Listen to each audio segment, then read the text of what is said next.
Assalamualaikum warahmatullahi wabarakatuh. Waalaikumsalam warahmatullahi wabarakatuh. Apa kabar semuanya anak-anak? Alhamdulillah baik, Bu. Alhamdulillah semuanya pada keadaan baik ya. Alhamdulillah di sini Ibu juga dalam keadaan yang baik. Nah, sebelum kita memulai pembelajaran, Ibu melihat nih ada beberapa sampah di kolong meja. Ibu mau kalian buang dulu sampah-sampahnya, terus mejanya diluruskan, dan itu baju khususnya yang para laki-laki ada beberapa yang keluar, bajunya coba dimasukin dulu, kerudung-kerudungnya juga yang buat perempuan dirapihin dulu. Ayo silakan. Ya, baik, Bu. Oke, alhamdulillah sudah baik ya semuanya ya, sudah bersih, bajunya juga sudah pada rapi. Dan sekarang ayo coba ketua kelas dipimpin doa terlebih dahulu sebelum kita memulai pembelajaran. Bersiap. Berdoa. Selesai. Memberi salam. Assalamualaikum warahmatullahi wabarakatuh. Waalaikumsalam warahmatullahi wabarakatuh.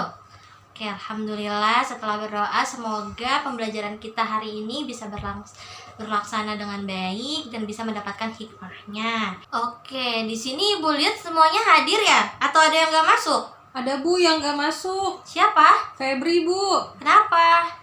Katanya sakit, Bu. Oh, sakit. Berapa hari? Baru hari ini, Bu. Baru hari ini. Oke. Febri aja yang nggak masuk? Iya, Bu. Betul. Oke, Ibu harap semoga Febri bisa sembuh ya dan bisa berkumpul lagi sama kita di kelas ini ya. Amin. Amin. Oke, sebelum kita memulai pembelajaran pada saat ini, Ibu mau review materi yang kemarin dulu nih. Oke, Bu. Materinya kan tentang sholat Jumat. Nah, dimana kalau minggu kemarin itu kita membahas mengenai teori-teori, ketentuan-ketentuan dalam sholat Jumat dan khutbahnya. Nah, di sini Ibu mau menggali nih, masih mengingat gak nih kalian nih dengan materi-materi yang sudah dibahas kemarin? Karena kemarin cukup banyak nih teori yang kita bahas kan. Oke, mungkin Ibu akan nanya kepada Alika. Coba Alika, apa sih pengertian sholat Jumat dan hukumnya tuh apa? Sholat Jumat adalah sholat yang dilaksanakan sebanyak 2 rakaat, Bu, secara berjamaah sesudah khutbah Jumat pada waktu zuhur di hari Jumat setahu saya, Bu. Dan hukumnya wajib bagi laki-laki yang sudah memenuhi syarat. Iya, betul sekali Alika, bahwasannya untuk sholat Jumat itu adalah sholat yang dilaksanakan sebanyak 2 rakaat pada hari Jumat, dilaksanakan secara berjamaah, di mana dilaksanakannya itu setelah khutbah Jumat itu pada waktu zuhur di hari Jumat. Dan hukumnya ialah wajib bagi laki-laki, namun untuk perempuan boleh melaksanakannya tapi tidak wajib. Dan ini pun juga dijelaskan dalam surat Al-Jumu'ah kemarin ya, pada ayat 9, yang bahwasannya artinya adalah, hai orang-orang yang beriman, apabila diseru untuk menunaikan sholat di hari Jumat, maka tinggalkanlah jual beli. Nah, ini khususnya para laki-laki, berarti hukumnya adalah wajib ya. Dapat dipahami ya kalau yang ini ya? Iya, Bu. Oke, untuk pertanyaan kedua yaitu mengenai syarat sah mendirikan sholat Jumat. Coba, Rahma, apa jawabannya? Harus laki-laki, Bu. Ya. Islam, Mm-mm. balik, Ya. berakal, dan sehat, Bu. Iya, betul, bahwasannya disampaikan oleh Rahma ini adalah syarat wajib sholat Jumat. Yaitu yang pertama ialah harus beragama Islam, lalu harus balik atau dalam keadaan dewasa, lalu berakal, laki-laki, sehat baik jasmani maupun rohani, dan dalam keadaan menetap. Apabila dia dalam keadaan perjalanan atau musafir, maka tidak diwajibkan untuk melaksanakan sholat Jumat, namun diganti dengan sholat zuhur.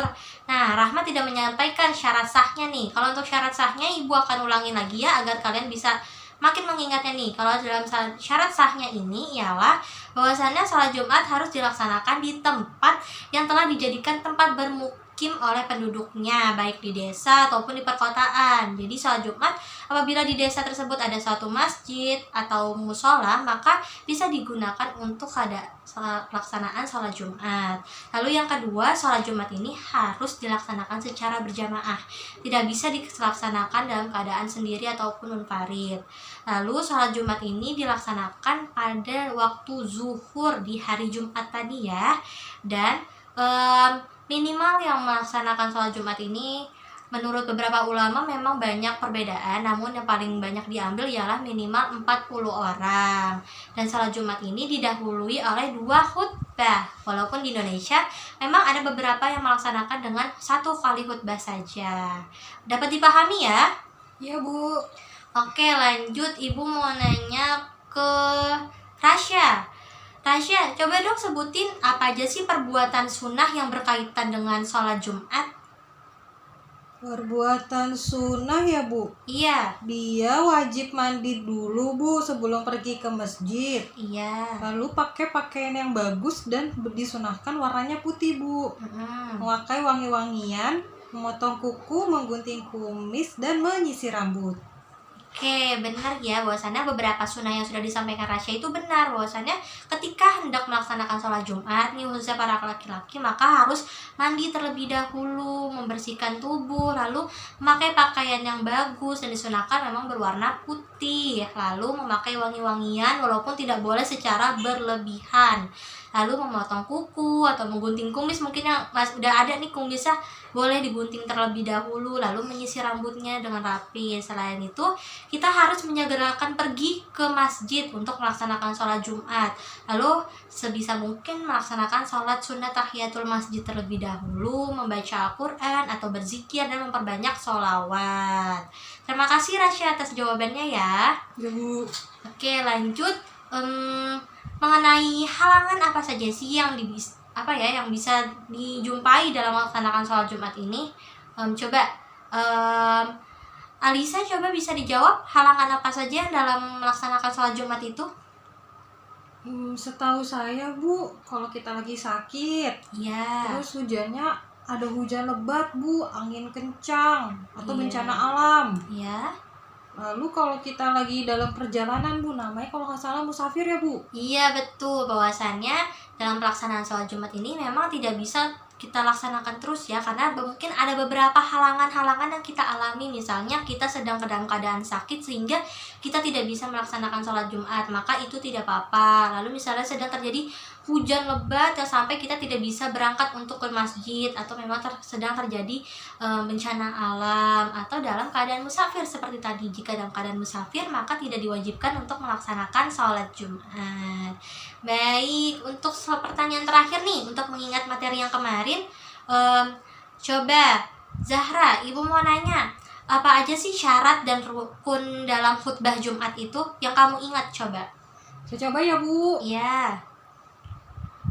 Mengucapkan puji-pujian kepada Allah Subhanahu wa Ta'ala, membaca sholawat, mengucapkan 2 kalimat syahadat, terus berdoa untuk umat Islam Bu. Saya ingatnya itu aja Bu. Iya, bahwasannya tadi yang dijawab oleh Zahra ini adalah rukun dari khutbah Jumat. Bahwasannya dalam melaksanakan khutbah Jumat kita harus mematuhi rukun-rukun yang sudah diatur dalam syariat agama Islam. Bahwasanya pertama ialah mengucapkan pujian kepada Allah Subhanahu wa Ta'ala, lalu membaca salawat atas Rasulullah Shallallahu Alaihi Wasallam, mengucapkan 2 kalimat syahadat, memberikan wasiat atau nasihat kepada umat muslim, lalu membaca ayat Al-Quran pada salah 1-2 khutbah yang ada di dalam salat Jumat, lalu berdoa untuk semua umat Islam yang ada pada khutbah dilaksanakan pada khutbah yang kedua.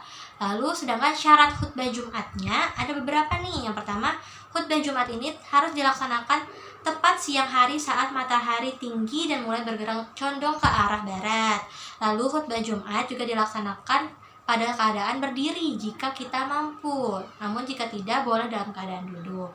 Lalu khatib ini hendaklah duduk di antara 2 khutbah. Lalu khutbah disampaikan dengan suara yang keras dan jelas. Lalu khutbah dilaksanakan secara berturut-turut jaraknya antara 2 khutbah tadi ya.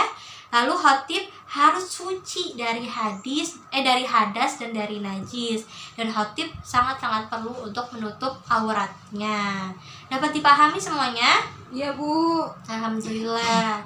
Nih insya Allah dari penyampaian teman-temannya dan tambahan dari ibu penguatan materinya, diharapkan kalian makin mengingat ya materi sebelumnya mengenai pelaksanaan sholat Jumat. Karena ini sangat berkaitan dengan pembelajaran kita pada hari ini, di mana tema pembelajaran pada hari ini masih dengan sholat Jumat, yaitu lebih tepatnya tata cara pelaksanaan sholat Jumat. Nah, di mana di sini kita akan membahas nih bagaimana sih urutannya mengenai pelaksanaan sholat Jumat itu. Nah, di sini ada yang tahu gak bagaimana sih urutan pelaksanaan sholat Jumatnya? Mungkin ada yang tahu? Saya nggak tahu Bu. Mungkin nggak ada yang tahu ya, nggak apa-apa. Nanti kita bahas di materi selanjutnya nih ya. Tapi sebelumnya Ibu akan menyampaikan dulu metode pembelajaran yang akan Ibu gunakan pada pembelajaran ini. Yang pertama ialah ceramah, lalu ada metode diskusi, metode demonstrasi, dan metode resitasi. Nah, untuk tujuan pembelajaran pada pertemuan yang kedua ini mengenai sholat Jumat, ada dua. Yang pertama di sini Ibu akan menunjukkan tata cara sholat Jumat yang baik dan benar. Lalu yang kedua menunjukkan contoh pelaksanaan sholat Jumat dengan tepat. Dengan itu diharapkan siswa dapat mengetahui bagaimana pelaksanaan sholat Jumat yang tepat sesuai dengan syariat agama Islam. Lalu sebelum mulai nih ke kegiatan intinya, di sini Ibu akan menjelaskan sedikit bagaimana pelaksanaan pembelajaran kita pada kali ini, di mana Ibu nanti akan menayangkan video mengenai tata cara pelaksanaan sholat Jumat. Kemudian setelah menyaksikannya, kalian akan mengomentari tayangan video tersebut. Dan setelah itu, Ibu akan membagi kalian ke dalam 5 kelompok ya, karena di sini totalnya ada 35 siswa, maka Ibu akan membagi kalian menjadi 5 kelompok untuk berdiskusi mengenai materi kali ini, yaitu tata cara pelaksanaan ibadah sholat Jumat. Dapat dipahami semuanya? Iya Bu, sudah paham. Oke, di sini Ibu sudah mempersiapkan video yang mengenai tata cara pelaksanaan sholat Jumat. Bisa disaksikan ya di layar videonya. Nanti ketika kalian sudah menyaksikannya, harap dipahami baik-baik. Jika ada poin-poin penting, boleh ditulis. Oke, silakan menyaksikan ya. Subhanallah walhamdulillah wa la ilaha illallah wallahu akbar. Allahu akbar.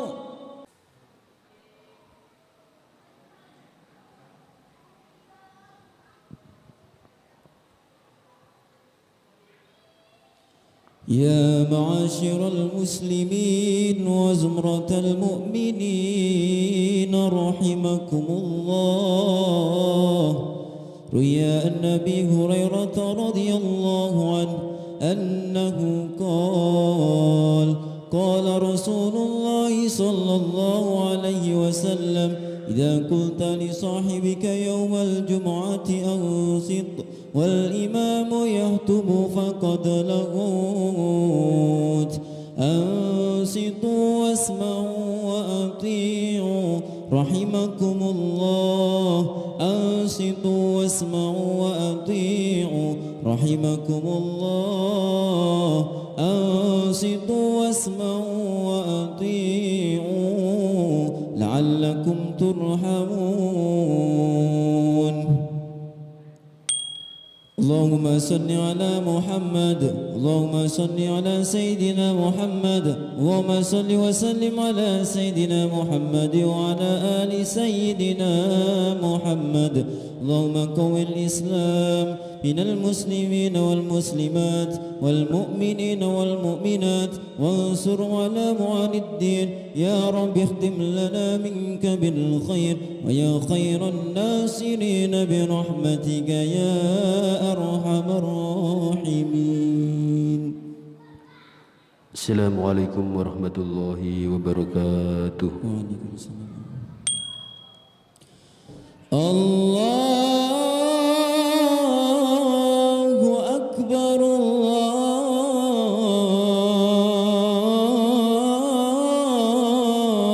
Allahu Akbar. Allahumma salli wa sallim وزد عني وتفضل وبارك بجلالك وكمالك على زين عبادك واشرف عبادك سيدنا ومولانا محمد وعلى آله وصحبه وسلم ورضي الله تبارك وتعالى عن كل الصحابة على رسول الله أجمعين. Baik semuanya, setelah menyaksikan tayangan video yang Ibu sudah tayangkan di sini, silakan bagi yang mau mengomentari nih mengenai tata cara pelaksanaan sholat Jumat. Ada yang mau mengomentari? Saya Bu. Ya, Pak Lika. Iya, jadi sunahnya sebelum berangkat untuk sholat Jumat harus mandi dulu ya Bu. Iya, betul sekali. Siapa lagi? Saya Bu. Apa enggak? Iya, jadi pada saat di antara dua khutbah kita harus mendengarkan secara khusyuk Bu. Iya benar, bahwasanya ketika khotib sedang menjelaskan khutbahnya, kita harus mendengarkan secara khusyuk. Ada lagi yang ingin mengomentari? Dan banyak berzikir juga ya Bu. Iya benar, bahwasannya misalnya kita lagi menunggu khotib untuk naik ke mimbar, maka kita disunahkan untuk banyak bersolawat, berzikir, ataupun membaca Al-Quran. Baik, mungkin sudah cukup ya untuk komentarnya. Ibu sudah tahu nih bahwasannya adalah beberapa yang memang sudah memahami nih mengenai tata cara pelaksanaannya. Namun pada kegiatan selanjutnya tadi seperti yang Ibu bilang, Ibu akan membagi kalian nih menjadi 5 kelompok, di mana dalam satu kelompok ini ada 7 orang ya, karena siswanya ada 35. Nah, setiap kelompok di sini Ibu mau kalian untuk menganalisis berbagai informasi yang menjadi di mana informasi tersebut akan kalian buat menjadi sebuah peta konsep mengenai tata cara pelaksanaan sholat Jumat dan hikmah dari menjalankan sholat Jumat. Kan tadi kan sudah mendapatkan berbagai informasi ya dari video yang sudah ditampilkan, terus dari beberapa teman-teman yang menjawabnya, dan di sini kan ada beberapa laki-laki kan pastinya sudah melaksanakan sholat Jumat. Maka Ibu mau kalian kumpulkan semua informasi yang sudah kalian tahu dan buat dalam sebuah peta konsep tadi tuh mengenai tata cara pelaksanaan sholat Jumat dan hikmahnya.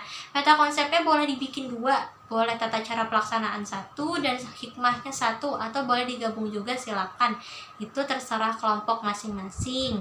Nah, untuk kelompoknya ini kita bagi aja, kita urutkan saja dari yang paling belakang, hitung ya dari 1 sampai 5, lanjut lagi 1 sampai 5 sampai selesai. Dapat dipahami? Ya Bu. Oke, silakan dibagi kelompoknya. Oke, semuanya sudah dibagi ya kelompoknya. Kalau sudah, silakan berkumpul dengan kelompoknya masing-masing. Dan Ibu minta kalian untuk berdiskusi dan membuat peta konsepnya selama 15 menit. Cukup ya waktunya 15 menit ya? Ya cukup Bu. Oke, silakan berdiskusi. Setelah itu nanti kalian akan secara bergantian kelompoknya untuk mempresentasikan nih hasil diskusinya berupa peta konsepnya tadi ke depan. Perwakilan kelompok saja, dimulai dari kelompok 5 terlebih dahulu sampai ke kelompok 1. Masing-masing kelompok silakan menjelaskan selama 5 menit, dan kelompok lain silakan untuk mendengarkan dan memberikan tanggapan, serta kalau misalnya ada informasi-informasi terbaru silakan untuk dicatat pada bukunya masing-masing ya. Dapat dipahami? Ya paham Bu. Oke, waktu berdiskusi dimulai, silahkan. Alhamdulillah diskusinya sudah berjalan dengan lancar dari kelompok 5 sampai kelompok 1. Terima kasih, dan di sini sudah mendapatkan informasi-informasi baru ya, bahwasannya tata cara pelaksanaan sholat Jumat itu banyak. Tidak hanya 5 atau 6 saja kan, karena kan dimulai dari yang pertama tadi seperti harus mandi terlebih dahulu, disunahkannya memakai wangi-wangian, sampai ketika selesai sholat Jumat kita harus banyak-banyak berzikir dan berdoa. Nah, Ibu terima kasih untuk kepada kalian yang sudah berdiskusi dengan baik, membuat peta konsep dengan bentuk-bentuk yang sangat menarik, dan mendiskusikannya dan menyampaikannya dengan cukup luar biasa lah. Kaliannya sudah bisa menyampaikan dengan baik materi-materi yang sudah kalian pahami. Yuk tepuk tangan dulu untuk kalian semua.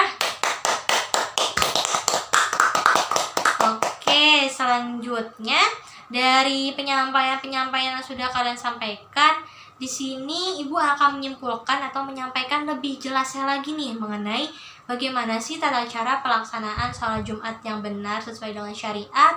Lalu juga Ibu akan menyampaikan hikmah dari melaksanakan sholat Jumat. Dan sudah kalian sampaikan, Ibu akan tambahkan dimana bahwasannya untuk tata cara pelaksanaan sholat Jumat itu sendiri, yang pertama ialah kita diharuskan untuk membersihkan terlebih dahulu baik badan kita, pakaian, ataupun tempat yang akan kita gunakan dari hadas dan najis ataupun kotoran. Lalu yang kedua, sebelum berangkat ke masjid disunahkan untuk tadi itu mandi terlebih dahulu, memotong kuku, menggunting atau mencukur kumis, dan menghilangkan bau-bau yang tidak sedap. Lalu yang ketiga, menggunakan pakaian yang bersih dan disunahkan untuk memakai pakaian warna putih, benar tadi ya. Lalu kita diharuskan untuk menyegerakan pergi ke masjid dan melaksanakan sholat tahiyatul masjid sebelum sholat Jumat terlebih dahulu. Langkah selanjutnya yaitu ketika sambil menunggu khatib naik ke mimbar nih, maka kita sebagai jamaah disunahkan untuk banyak-banyak berzikir, bersolawat, ataupun membaca Al-Quran. Lalu ketika masuk waktu zuhur, maka muazin akan mengumandangkan azan pertama. Dan setelah azan dikumandangkan, maka kita diperbolehkan untuk melaksanakan sholat sunnah terlebih dahulu, yaitu sholat sunnah qobliyah atau sholat sunnah Jumat. Namun jika tidak melakukannya juga tidak apa-apa. Lalu setelah itu ketika khatib naik ke mimbar dan mengucapkan salam, maka muazin langsung mengumandangkan azan yang kedua. Nah, bagi yang melaksanakan sholat Jumatnya hanya dengan azan sekali, maka sebelum azan, khatib naik ke mimbar, kemudian dikumandangkan azan. Dan setelah azan selesai, maka khatib akan melaksanakan khutbahnya. Lalu setelah itu, khatib menyampaikan khutbahnya dengan 2 kali khutbah yang diselingi dengan duduk di antara 2 khutbah tersebut. Lalu langkah selanjutnya, pada saat khutbah dibacakan, maka jamaah harus memperhatikan dengan khusyuk, tidak bercakap-cakap meskipun suara khutbah atau suara khatibnya tidak terdengar. Lalu setelah selesai khutbah, maka muazin akan mengumandangkan iqomah sebagai tanda dimulainya sholat Jumat. Lalu setelah dikumandangkan iqomah, maka jamaah harus bersiap-siap untuk mengisi safnya. Dan dimana sebelum sholat dimulai ini, seorang imam yang baik hendaknya mengingatkan makmum untuk merapatkan dan meluruskan safnya serta mengisi yang masih kosong. Lalu selanjutnya, imam pun memimpin sholat Jumat berjamaah sebanyak 2 rakaat. Nah, untuk langkah yang terakhir yaitu bahwa jamaah setelah melaksanakan sholat Jumat disunahkan untuk banyak-banyak berzikir dan berdoa. Nah, kemudian sebelum meninggalkan masjid nih, jamaah juga disunahkan untuk melaksanakan sholat sunnah ba'diyah terlebih dahulu. Sedangkan untuk hikmah sholat Jumatnya, tadi sebenarnya sudah benar nih yang disampaikan oleh murid-murid semuanya nih, tapi di sini Bu akan mempertegasnya lagi ya, bahwasannya hikmah setelah kita melaksanakan sholat Jumat yaitu kita sebagai umat muslim berarti memuliakan hari Jumat ini. Lalu yang kedua, menguatkan tali silaturahmi antara sesama muslim, karena kan yang sholat Jumat di suatu masjid itu kan tidak hanya orang-orang yang tinggal di situ saja kan, karena terkadang orang yang sedang lewat masjid atau sedang bepergian bisa saja mampir ke masjid tersebut dulu untuk melaksanakan sholat Jumat. Maka dari situ sholat Jumat ini tuh juga memberikan hikmah untuk memperkuat tali silaturahmi kita kepada sesama muslim. Lalu yang ketiga, dengan berkumpulnya umat Islam dalam masjid ini kan merupakan salah satu cara untuk mencapai keberkahan atau barokah dari Allah Subhanahu wa taala. Lalu yang keempat, dengan sering berjamaah di masjid, maka kita bisa menambah nih semangat bekerja kita, karena kita terbiasa untuk melihat orang-orang yang semangat beribadah di masjid. Itu akan menumbuhkan rasa semangat di dalam diri kita secara sadar ataupun tidak. Lalu yang selanjutnya tuh hikmahnya itu melipatkan ganda kita, melipat gandakan pahala kebaikan kita, karena kan segala hal-hal yang baik yang sudah disesuaikan atau diperintahkan oleh Allah Subhanahu wa taala, apabila kita melaksanakannya, maka pahala kita akan dilipat gandakan. Dan yang terakhir akan membiasakan diri kita untuk berdisiplin terhadap waktu. Karena sholat Jumat ini kan waktunya sudah tepat ya, yaitu waktu zuhur pada hari Jumat. Maka kita harus menyegerakan pergi untuk ke masjid melaksanakan sholat Jumat. Dimana jika kita sering melakukannya, maka hikmahnya itu kita akan menjadi orang yang jauh lebih disiplin, lebih baik lagi, seperti itu. Dapat dipahami ya semuanya mengenai tata cara pelaksanaan dan hikmah dari sholat Jumat ini? Ya Bu. Oke, alhamdulillah. Sebelum ditutup nih pembelajaran pada kali ini, ada pertanyaan nggak dari semuanya nih? Mungkin masih ada materi yang belum dipahami atau bagaimana? Ada pertanyaan? Nggak ada Bu, alhamdulillah sudah paham. Alhamdulillah kalau sudah paham ya. Nah, sebelum Ibu tutup, di sini Ibu ingin menyampaikan materi selanjutnya, bahwasannya untuk pertemuan selanjutnya ini kita masih membahas mengenai sholat Jumat. Tapi untuk minggu depan kita akan melaksanakan praktik sholat Jumat. Karena kan sekarang sudah membahas tata cara, minggu kemarin sudah membahas teori, maka minggu besok kita akan mempraktikkan sholat Jumat. Nah, di sini maka Ibu akan memberikan tugas secara individu dan kelompok, di mana tugasnya ya jelas kalian harus mempraktikkan sholat Jumat untuk minggu depan. Ini akan dilaksanakan secara berkelompok ya, dimana kelompok yang tadi sudah dibagi nih dengan 5 kelompok itu akan menjadi kelompok yang melaksanakan sholat Jumat untuk minggu depan.